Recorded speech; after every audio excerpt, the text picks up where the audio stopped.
সবাই মারার জন্য উঠে পড়ে লাগছে।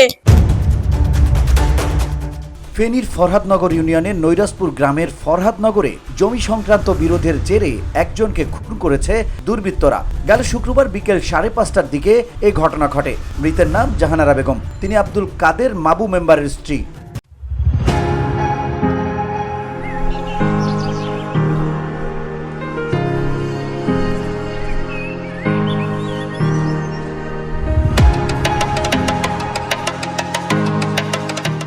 পুলিশ ও স্থানীয় সূত্রে জানা যায়, জমি নিয়ে দীর্ঘদিন যাবৎ পারিবারিক বিরোধ চলছিল। ঘটনার দিন বিকেলে প্রতিপক্ষ জোরপূর্বক মাবু মেম্বারের ক্রয়কৃত জমি ভরাট করতে গেলে বাধা দেন তার সন্তানরা। এ সময় আব্দুর রহিমের নেতৃত্বে আব্দুল আহাদ, আব্দুল খালেক, শিপন, হাসিনা আক্তার এবং নাসিমা আক্তার নামের কয়েকজন দেশীয় অস্ত্র নিয়ে হামলা চালায়। জায়গা সম্পত্তির ব্যাপারে এরা মারি ফেলছে। এখন আবার আমারও এই জায়গা নিয়ে কথা কাটাকাটি করে এরা আমারও কালকে মারি ফেলছে। এটা তো কোনো উচিত নেই। এইভাবে একটা লোকের বারে দুইটা লোক একসাথে চলে যাবে মহিলার থেকে, এটা তো বহুত খারাপ কথা। বাইরে বিরোধের মধ্যে বাগিনারা আসি জড়ায় বারবার। 2022 সালে মামু মেম্বারকে মারা হয়েছে, সেম বাগিনা ইয়াসিনে। তারপরে আমরা গতকালকে আবার সেম ঘটনা হয়েছে, এর মামু মেম্বারের স্ত্রীকে মেরে ফেলছে শিফন। এগুলো আর কি আমরা এদের বিচার চাই সমাজবাসী। প্রথমে জাহানারার দুই ছেলে জাফর আহমেদ ও বড় ছেলে পেয়ার আহমেদকে আহত করা হয়। পরে বাড়ির বাহির থেকে দরজা আটকে দিয়ে জাহানারা বেগমের উপর অতর্কিত হামলা চালানো হয় বলে অভিযোগ প্রত্যক্ষদর্শীদের। ঘটনাস্থলে মারা যান জাহানারা। আমার আব্বাকেও সেম 2022 সালে সেম একই অবস্থা, আমার আব্বাকে মারছে এই জায়গা নিয়ে। শুধু কালকেও আমরা এখানে ঝগড়াঝাটি হয়েছে চাচাদের সাথে।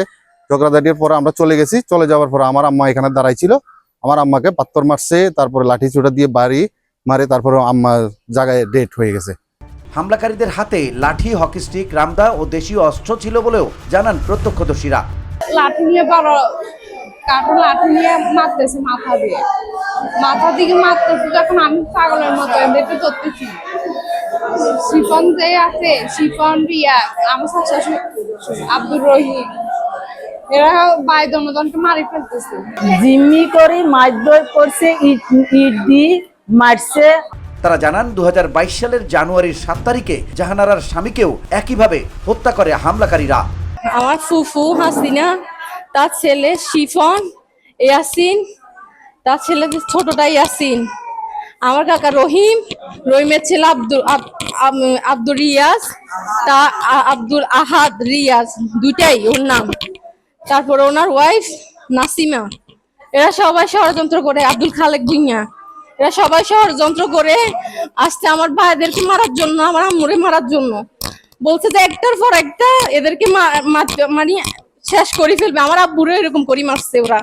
এই ঘটনায় নিহতের পরিবারের সদস্যরা থানায় মামলা দায়ের করেছে। তদন্ত চলছে। তবে এ বিষয়ে ওসি তদন্ত সজলকান্তি জানান, তদন্ত সাপেক্ষে পরবর্তী ব্যবস্থা গ্রহণ করা হবে। উনি একটা এজাহার দিয়েছে আমাদেরকে, যেটা হত্যা মামলা সহ অন্যান্য ধারার মামলা আছে, রেকর্ড করেছি আমরা। আসামিদের গ্রেপ্তারের চেষ্টা আমাদের অব্যাহত আছে। এবং যেহেতু এটা একটা মৃত্যুর কথা বলা হচ্ছে, তাহলে ফিজিক্যালি মহিলাটা যিনি মারা গেছেন তার শারীরিক সাইন সিমটম এবং পোস্টমর্টম রিপোর্ট প্রাপ্তির সাপেক্ষে আসলে ঘটনার প্রকৃত রহস্য উন্মোচন করা হবে। এবং যেহেতু এজাহার উনি দিয়েছেন, এজাহারে আমরা মামলা রেকর্ড করেছি।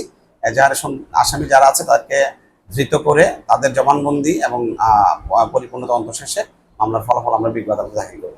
তবে একের পর এক এমন ঘটনায় আতঙ্ক বিরাজ করছে স্থানীয়দের মাঝে। এ ঘটনার সুস্থ ব্যবস্থা গ্রহণের দাবিও জানান তারা। VOD Bangla news desk.